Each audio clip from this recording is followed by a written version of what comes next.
اور اگر آپ کے ماں باپ بریلوی ہو تو ان کو کہیں کہ کیا چشتی صاحب کو نہیں پتا تھا کہ چشتی رسول اللہ نہیں کلمانا، کیونکہ حضرت ابوبکر، عمر، عثمان و علی جب کسی کو مسلمان کرتے تھے تو چیک کرنے کے لیے پہلے اپنے نام کا کلمہ نہیں پڑھواتے تھے، تو آپ کے ابے کیوں پڑھاتے رہے؟ نہ، آپ لوگوں کو پہلے اپنا اسلام ثابت کرنا ہوگا، پھر آپ لوگ ہم سے قرآن و حدیث پہ بات کریں گے۔ آپ کے کلمے ہم سے ڈیفرنٹ ہوئے ہیں۔ پہلے آپ کو اپنا اسلام ثابت کرنا ہوگا، پھر ہم سے قرآن و حدیث پر بات کریں گے۔ آپ کے تو کلمے ہم سے ڈفرینٹ ہوئے ہیں۔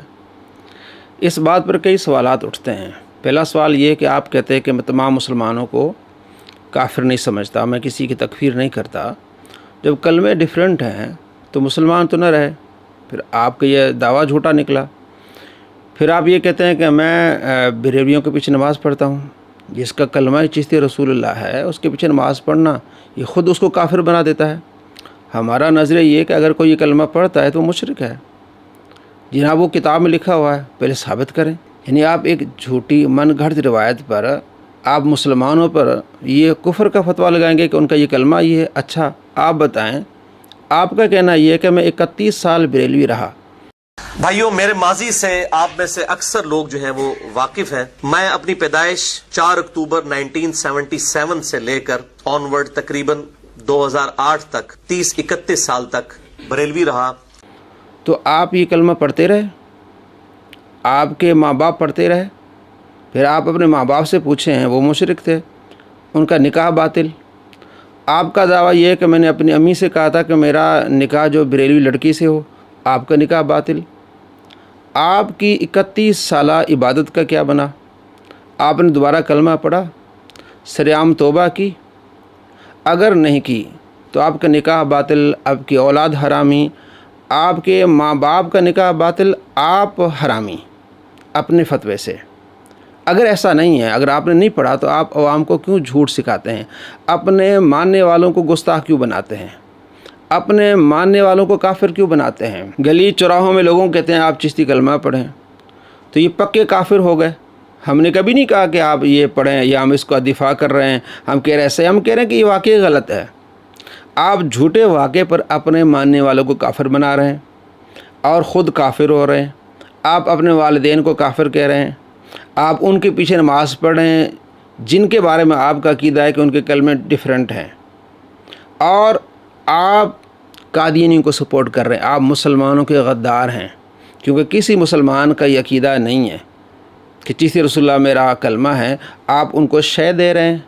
آپ کہہ رہے ہیں کہ جناب علی اگر آپ کوئی کافر کہتے ہیں یہ خود کافر ہیں، ان کا بنیادی عقیدہ، بریلویوں کا بنیادی عقیدہ کہہ رہا ہے کہ یہ ہے۔ اسی طریقے سے بریلوی آتے ہیں تو ہم اس کے ساتھ بنیادی عقیدے کے اوپر بات کریں گے، چشتی رسول اللہ پہ۔ ان کو آپ کیا دے رہے ہیں؟ آپ ان کو سپورٹ دے رہے ہیں، اور اس پر ہمیں 100/100 یقین ہے۔ ہم نے اپنی ویڈیوز میں دکھایا کہ یہ قادیانی کو سپورٹر ہے۔ مسلمانوں کا اجماع ہے، چاہے وہ سنی ہوں، شیعہ ہوں، دیوبندی ہوں، اہل حدیث ہوں، جتنے بھی مسلمان ہیں تمام قادیانی کو کافر کہتے ہیں، ان کے خلاف بات کرتے ہیں۔ لیکن یہ شخص ہے جس کا نظریہ ہے کہ قادیانیوں کے اعضاء وضو جو ہے وہ چمکیں گے، اور ان کو سپورٹ کرتا ہے۔ مسلمانوں کے قادیانیوں کے ساتھ مناظرے ہوتے ہیں جس میں قادیانی ہار جاتے ہیں، کئی لوگ قادیانی چھوڑ کے مسلمان ہو جاتے ہیں، لیکن ان مسلمانوں کے خلاف یہ بات کرتا ہے اور قادیانی کو خوش کرتا ہے، یعنی کہ مسلمانوں کو ڈیمیج کرنے کی پوری کوشش کرتا ہے۔ اس سے بڑا خناس آپ نے نہیں دیکھا ہوگا۔ یہ پورا پکا قادیانیوں کا سپورٹر ہے۔ یہ باتیں بار بار اس لیے کرتا ہے تاکہ قادیانیوں کو سپورٹ ملے۔ اور دوسری بات یہ ہے کہ اس سے پوچھا گیا کہ بھئی آپ جو کہتے ہیں کہ ان کا عقیدہ ہے چشتی رسول اللہ، آپ کی اکیڈمی میں کتنے لوگ آئے جنہوں نے یہ کلمہ پڑھا ہو، کفر والا کلمہ پڑھا ہو، اور پھر آپ نے ان کو صحیح کلمہ پڑھایا ہو؟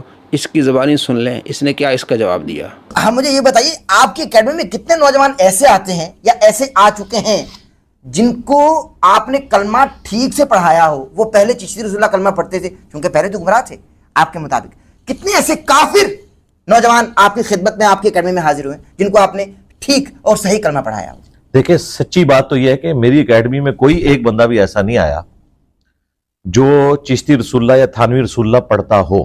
آپ نے دیکھ لیا کہ سچی بات تو یہ ہے کہ جتنے لوگ بھی میرے پاس آئے ان میں سے کوئی ایسا بندہ نہیں تھا جو چشتی رسول اللہ کلمہ پڑھتا ہو۔ آپ نے آپ کو جھوٹا کر دیا۔ جس کا یہ دعویٰ ہے کہ ان کا بنیادی عقیدہ ہے، بقول اس کے ہزاروں جو بریلوی ہیں وہ بریلویت چھوڑ کے میرے اسٹوڈنٹ بنے ہیں، تو کوئی ایک تو پڑھتا ہوگا نا پھر ہزاروں میں، یا آپ کا دعویٰ لاکھوں میں ہے، تو آپ اب کہہ رہے ہیں کہ ایک بندہ بھی نہیں آیا جو یہ کلمہ پڑھتا ہو۔ تو آپ کا یہ کہنا کہ ان کا بنیادی عقیدہ ہے، آپ اپنے آپ کو نہیں جھٹلاتے؟ نبی صلی اللہ تعالیٰ علیہ وآلہ وسلم کا فرمان بخاری میں کہ جو کسی مسلمان کو کافر کہے، اگر وہ کافر نہیں ہے کفر اس کی طرف لوٹے گا۔ آپ علیہ السلام کے فرمان کے مطابق تم کافر ہوئے کہ نہیں ہوئے؟ اپنے ماننے والے کو کافر بنا رہے ہو، خود کافر ہو رہے ہو، اور دعوے کرو جناب علی ان کا بنیادی عقیدہ ہے۔ ہم ان مولویوں کو نہیں سنیں گے۔ مفتی منیب الرحمان صاحب بتائیں، مفتی منیب الرحمان صاحب کا بھی فتویٰ آ گیا کہ ہمارا عقیدہ نہیں ہے، اس کے باوجود کتے کی طرح اس کی پوچھ سیدھی نہیں ہوئی۔ جب مفتی صاحب کا فتویٰ آ گیا، اب اسے معذرت کرنی چاہیے تھی، سرعام اس کو توبہ کرنی چاہیے تھی کہ میں نے مسلمانوں پر تہمت لگائی، میں نے مسلمانوں کو مشرک کہا، میں نے مسلمانوں کو کافر کہا، میں نے مذاق اڑایا۔ سب سے بڑے مفتی کا فتویٰ آ گیا کہ جناب علی ہمارا عقیدہ نہیں ہے، تو کیا کتے کی پوچھ کی طرح سیدھا ہوا؟ نہیں ہوا۔ اور اس کا دعویٰ کیا ہے کہ تمہارا عقیدہ اگر صحیح ثابت نکلے تو باقی چیزیں تو ہم آپ کی مان لیں گے۔ اس نے یہ دعویٰ کیا ہوا ہے، میں آپ کو دکھاتا ہوں، جس میں کہتا ہے کہ جناب علی عقیدہ آپ کا ٹھیک نکلا، ہم شیعوں سے بات کریں گے امامت پر، اور بریلیوں سے ہمارا اگر مناظرہ ہوگا اس بات پر ہوگا کہ ان کا کلمہ بنیادی چشتی رسول اللہ ہے۔ فرمائش ہے کہ آپ سادے الفاظ میں ایک کلپ ریکارڈ کریں۔ میں سادے الفاظ میں کئی دفعہ ریکارڈ کرواؤں گے، سر آئیں، پہلے عقیدوں میں بات ہوگی جب تک عقیدے سیٹل نہیں ہوتے، اور اگر عقیدے سیٹل ہو جائیں تو آپ کی سارے مسئلے ہم بغیر دلیل کے ہی مان لیں گے، پھر تو ظاہر ہے جی مسئلہ ہی ختم ہو گیا۔ جب کسی کے عقیدوں کو درست مان لیا، اس کے فقہی مسئلے تو پھر چھوٹے رہ گئے۔ جب عقیدہ اس کا صحیح نکلا، باقی چیزیں تو چھوٹی رہ گئی۔ اب اہل تشیع میرے پاس آئیں اور مجھے کہیں جی آپ ماتم پہ ہم سے کریں، میں کہوں گا یار ماتم میرا اختلاف نہیں ہے آپ کے ساتھ اتنے بڑے لیول کا، میرا آپ سے بڑے لیول کے اوپر جو اختلاف ہے عقیدہ امامت کے اوپر ہے۔ تک میرا آپ کا یہ مسئلہ حل نہیں ہوتا، میں آپ سے آگے کسی اور مسئلے میں بات کر ہی نہیں سکتا، باقی مسئلے تو بعد میں ہیں، بہت چھوٹے ہیں باقی۔ اسی طریقے سے بریلوی آتے ہیں تو ہم اس کے ساتھ بنیادی عقیدے کے اوپر بات کریں گے، چشتی رسول اللہ پہ۔ آپ نے دیکھ لیا کہ باقی ساری باتیں ہم ان کے مان لیں گے، باقی تو باتیں ہیں ہی کچھ نہیں۔ بھائی جب مفتی صاحب نے کہہ دیا کہ ہمارا نظریہ نہیں ہے، اب مناظرے کی بات نہیں، مفتی کو نکالو، ان کو باہر کی ہوا لگاؤ۔ بھائی تمہیں جواب دے دیا، باہر کی ہوا، اب تمہیں معافی مانگنی چاہیے، تمہیں توبہ کرنی چاہیے، وہ تو باہر پھر رہے ہیں، باہر کی ہوا تو تمہیں لگنی چاہیے، تمہاری اکیڈمی میں کیوں آئیں؟ اب تمہیں توبہ کرنی چاہیے، تمہیں رجوع کرنا چاہیے، تمہیں کراچی جانا چاہیے، مفتی صاحب کے پاس جانا چاہیے، پاؤں ان کے جو ہے وہ پکڑنے چاہیے کہ میں نے غلطی کی اور میں نے بہت بڑا یہ حکم لگایا کہ سارے مشرک ہیں، کافر ہیں، میں معافی مانگتا ہوں اور میں آگے ایسی حرکت نہیں کروں گا، تمہارا یہ کام تھا تم نے کیا نہیں۔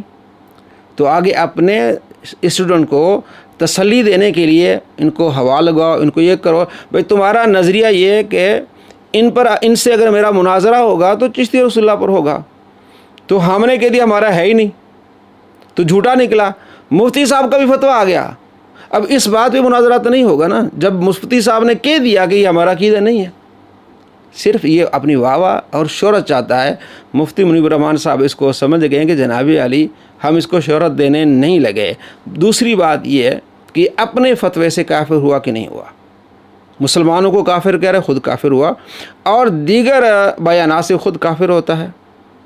کہتا ہے کہ جناب علی کسی پر یہ کہنا کہ اس پر عذاب آیا، ایسی ورڈک دینا کلمہ کفر ہے۔ اس سے اگلی بات ہے جو لوگ ورڈک دیتے ہیں نا کسی کے بارے میں کہ اس پہ اللہ کا عذاب آ گیا، یہ کلمات کفر ہے کسی شخص کے بارے میں بولنا، کیونکہ اس کا تعلق علم الغیب کے ساتھ، اور خود اہل سنت کی دشمنی میں، اولیاء کرام کی دشمنی میں یہ خود ورڈک دے رہا ہے کہ ہم منگول ہیں، منگول مسلمانوں پر عذاب بن کر آئے۔